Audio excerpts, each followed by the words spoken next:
flooding in the village make residents listless. The government has not yet responded on Wednesday afternoon, April 6, 2019. It was discovered that a village in a West Java province had been flooded.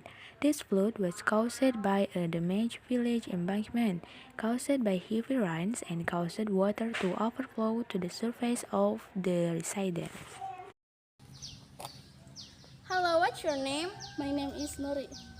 Why was there no report of the damaged environment until finally there was a flood?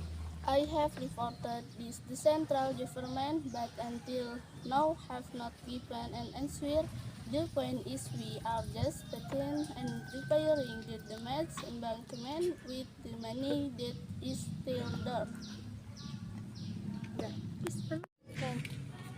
Where did the resign live while their houses were flooded?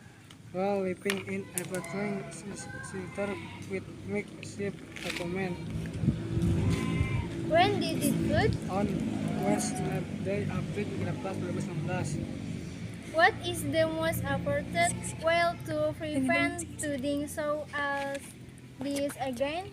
Auto prevent flooding we can start from How long did this flood last? Within 3 days,